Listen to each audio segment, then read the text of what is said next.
What happened to Justin? I don't know. He's developed a drug problem, he has herpes, or he has staph. Shit looks weird as fuck. So here's where things got weird. What started as routine fight camp content for Justin Gaethje suddenly turned into a full-blown investigation when MMA fans spotted something suspicious in his latest training footage. One single screenshot sparked rumors, frantic denials, and quiet emergency meetings behind closed doors. Because if Gaethje can't make it to the octagon, the UFC's got a dangerous backup plan ready to execute. This is the story of how a potential infection nearly destroyed the lightweight division. What's going on, guys? What is going on? What is going on? We're still 3 weeks away from the next card. As insane as that is. So, but only 2 weeks away from the next fight week, which is supposed to be UFC 324, Justin Gaethje versus Paddy Pimblett. January 5th, 2026 should have been just another day of preparation for Justin Gaethje. Instead, it became ground zero for speculation that threatened to blow up one of the biggest lightweight title fights the UFC had scheduled in years.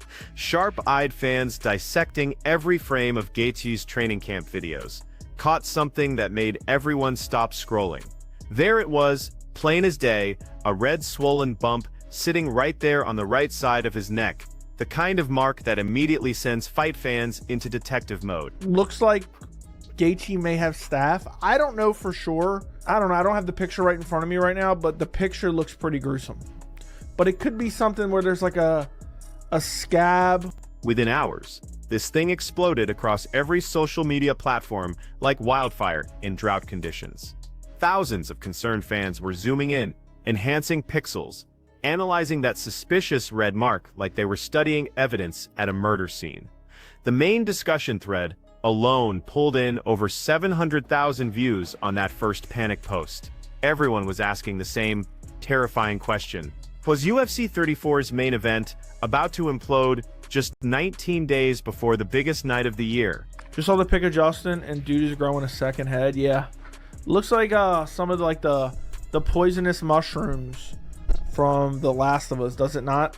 Here's what makes this situation so scary for fighters. Staph infections are basically the boogeyman of MMA gyms. These bacterial nightmares caused by Staphylococcus bacteria find the perfect breeding ground in combat sports. Think about it. You've got constant skin contact during grappling sessions, training mats that collect bacteria like sponges, cuts and scrapes everywhere providing easy entry points, and let's be honest, gym hygiene that isn't always what it should be. When staph takes hold, you get these angry red boils and painful abscesses that can destroy a fighter's camp in days. Everyone's mind immediately went to Benoit Saint-Denis. Remember what happened to him right before the Dustin Poirier fight? The exact same pattern played out. First came the denials, the dismissive social media posts, claiming everything was fine. Then came the truth after his performance completely fell apart. Saint-Denis looked incredible in round 1, showcasing all the skills that made him a contender. But round 2, his body just quit on him. The staph had drained everything out of his system, leaving him unable to maintain the pace required to compete with elite fighters. The similarities between Saint-Denis and Gaethje's situations were impossible to ignore. Both fighters initially denied having any infection whatsoever. Both had photographic evidence circulating online that seemed to tell a different story. Both were dealing with this crisis in the final weeks before massive fights. The MMA community had seen this movie before, and they knew how it ended. Fighters who compete while compromised deliver performances that leave everyone disappointed and questioning what could have been. But UFC 34 wasn't just any fight card. This represented the promotion's historic launch on Paramount+, marking a massive shift in how fans would consume UFC content going forward. The main event showcased 37-year-old Gaethje, former interim lightweight champion and BMF title holder, famous for his absolutely savage fighting style. His opponent, 30-year-old Paddy Pimblett, remained undefeated in the UFC with a huge fan base and serious knockout power. The winner would claim interim lightweight gold, while undisputed champion Ilia Topuria stayed on the sidelines dealing with personal issues. Gaethje brought a 26-5 professional record into this fight, going 9-5 inside the UFC octagon. His entire career has been built on non-stop violence, with 20 career knockouts and technical knockouts, proving his finishing ability. That recent unanimous decision win over Rafael Fiziev in their rematch at UFC 313 back in March 2025 showed that even approaching 40, Gaethje remained one of the most dangerous strikers in the lightweight division. Those legendary leg kicks have destroyed multiple elite opponents, including Fiziev and Dustin Poirier. His pressure-fighting approach has created some of the most unforgettable moments in UFC history. Pimblett, meanwhile, carried an impressive 23-3 professional record with that perfect 7-0 UFC slate. His breakthrough performance came when he dominated Michael Chandler, scoring a third-round TKO that silenced everyone who questioned whether he belonged with elite competition.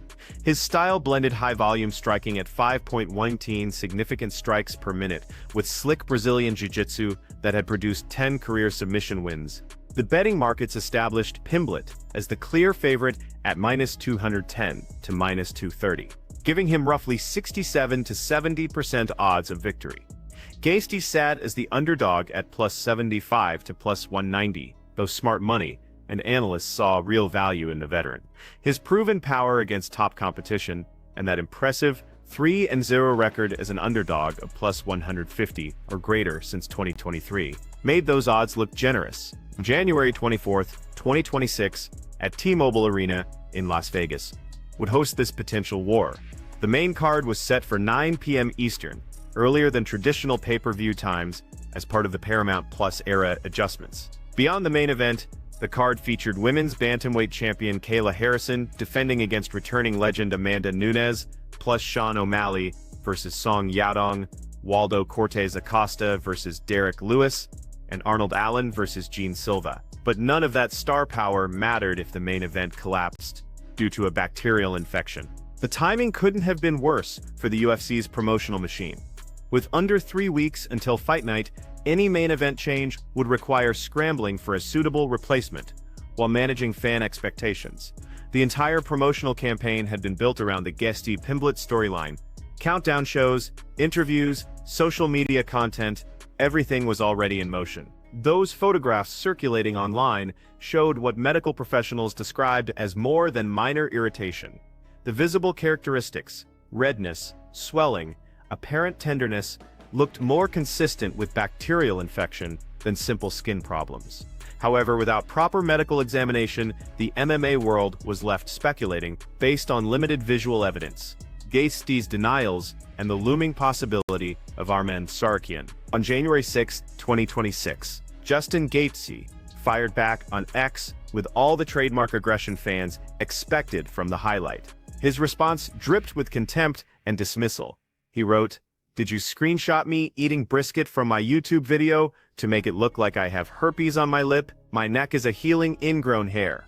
He added sarcastically, "It's an ingrown hair on my neck and brisket hanging out of my mouth in Nostradamus." Classic Gaethje. Confrontational, dismissive, treating the speculation like it was beneath his attention.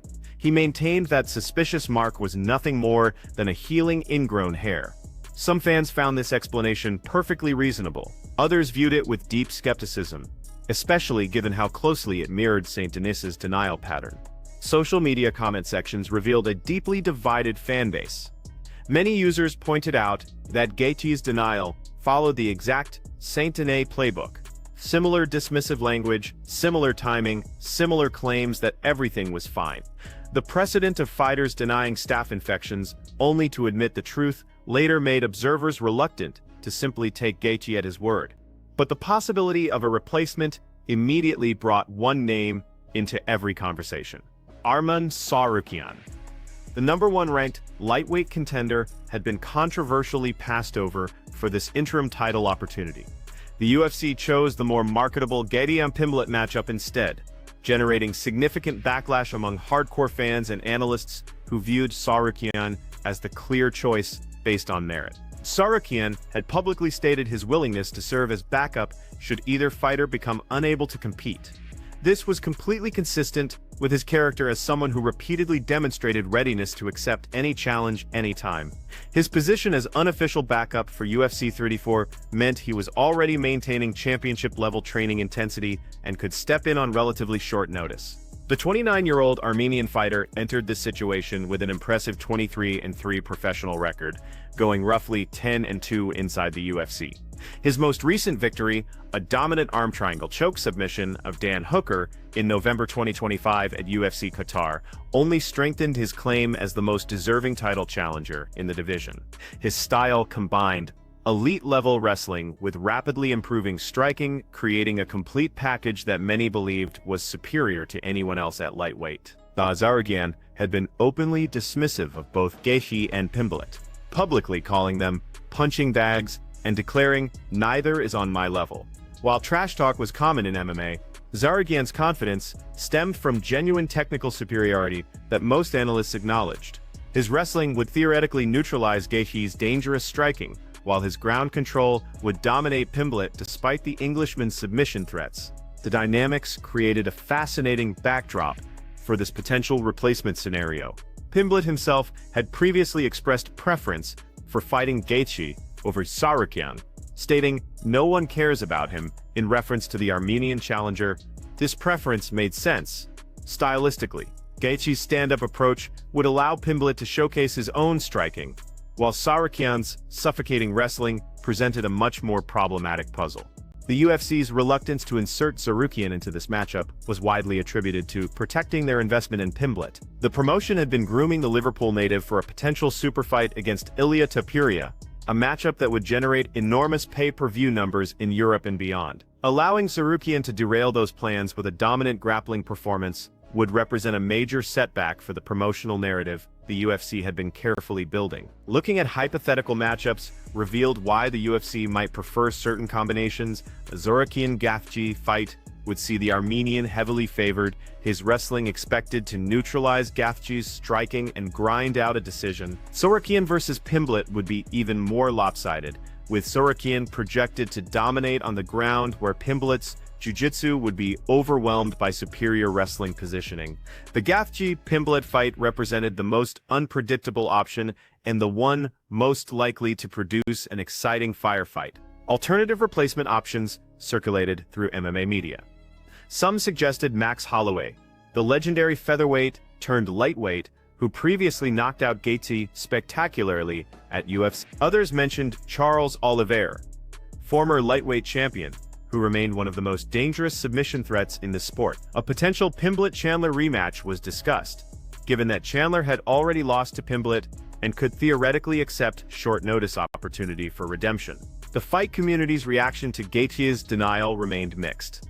Many observers noted the photographs appeared to show something more substantial than a simple ingrown hair. The red, swollen appearance looked more consistent with bacterial infection than the minor irritation typically associated with ingrown facial hair. The fact that Gaethje addressed speculation so quickly suggested the rumors had gained enough traction to demand response, which some interpreted as evidence the concerns had merit. Historical patterns of fighter denials, followed by eventual admissions, created an atmosphere of skepticism that straightforward explanations couldn't easily dispel.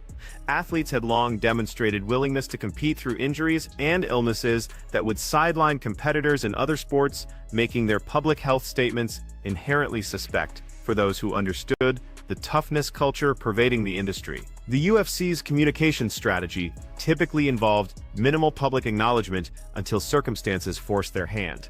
Dana White and company preferred controlling narratives rather than responding to speculation, meaning any official statement about potential fight changes would likely come only when changes became absolutely necessary. This approach, while understandable from business perspective, left fans and media filling information vacuums with increasingly elaborate theories. The contrast between UFC's public silence and explosion of social media commentary created a surreal atmosphere where official channels provided no guidance while unofficial sources debated every pixel of controversial photographs. Fight fans found themselves caught between wanting their anticipated main event to proceed as scheduled and recognizing patterns that historically preceded last-minute changes. The ramifications extended far beyond a single fight card, touching fundamental questions about fighter health transparency, promotional matchmaking priorities, and the future direction of the lightweight division. Whether Gaethje's denial proved accurate or the situation evolved into last-minute replacement scenario, The conversation sparked by this incident would have lasting implications for how the sport handles similar circumstances moving forward. The lightweight division stood at a crossroads that would define the next era of the sport. Champion Ilia Topuria's absence, due to personal reasons, had already created uncertainty about when proper title defense might occur. Creating an interim championship represented the UFC's attempt to maintain divisional momentum while their champion remained inactive. The choice of challengers for that interim belt had generated controversy before the Staph speculation added another layer of chaos. Tsarukyan represented everything hardcore MMA fans valued: technical excellence, constant improvement, aggressive fighting style, and willingness to face anyone, anytime. His December 2023 knockout of Beneil Dariush in just 64 seconds at UFC Austin demonstrated devastating power complementing his wrestling dominance.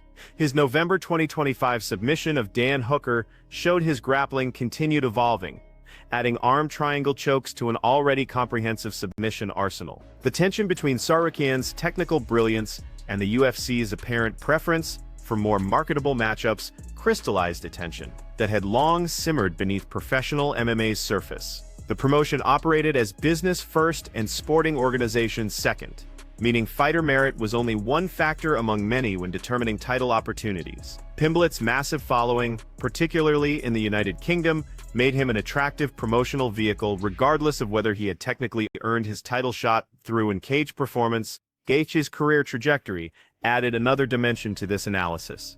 At 37, the highlight was operating in his fighting career's twilight. His style of absorbing significant damage while outputting devastating offense had accumulated considerable wear on his body and brain over years of professional competition. The victory over Fiziev demonstrated Gaethje could still compete at the highest level, but questions about how many more wars his body could sustain remained open and concerning. The tale of the tape for this potential matchup revealed important stylistic considerations. Gaethje stood 5 feet 11 inches with 70-inch reach, while Pimblett measured 5 feet 10 inches with slightly longer 73-inch reach advantage. Gaethje's significant strike output of approximately 6.59 per minute with 58 to 60% accuracy exceeded Pimblett's 5.119 per minute. Gaethje's striking defense of roughly 51% was worse than typically considered elite level. His takedown defense, however, registered around 70%, potentially keeping the fight standing where his power advantage would be most pronounced. Stylistic keys for each fighter were clearly defined. For Gaethje, victory depended on chopping Pimblett's legs early to sap mobility, forcing close-range exchanges where his power would overwhelm and stuffing takedown attempts while countering with uppercuts and knees. His legendary leg kicks had crippled multiple elite opponents throughout his career.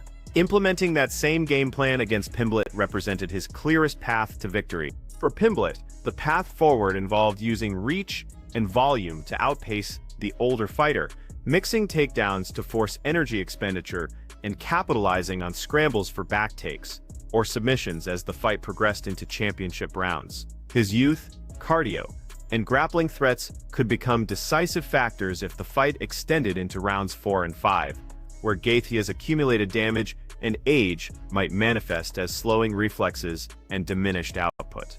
Broader implications for the lightweight division remain significant regardless of whether this particular fight occurred as scheduled. The winner would position themselves for unification bout against Topuria later in 2026, assuming the champion returned from personal absence within reasonable time frame. Tsarukyan, whether he entered UFC 344 as replacement or continued waiting in the wings, would eventually receive his title opportunity. The question was simply whether that opportunity would come sooner or later. The UFC's debut on Paramount Plus represented a turning point for the promotion's business model, transitioning away from traditional pay-per-view toward subscription streaming for certain major events. UFC 344's success would influence how the promotion approached similar cards in the future, making main event stability critically important from both sporting and commercial perspectives. As Fight Week approached, the MMA world remained fixated on Gaethje's neck, analyzing every subsequent training post and public appearance for signs the situation might be more serious than the fighter acknowledged. Whether the healing ingrown hair explanation satisfied skeptics, or additional evidence emerged to support the staph infection theory, one reality remained unchanged. The lightweight division sat poised on the edge of potential chaos, with Arman Tsarukyan standing ready to capitalize should opportunity present itself.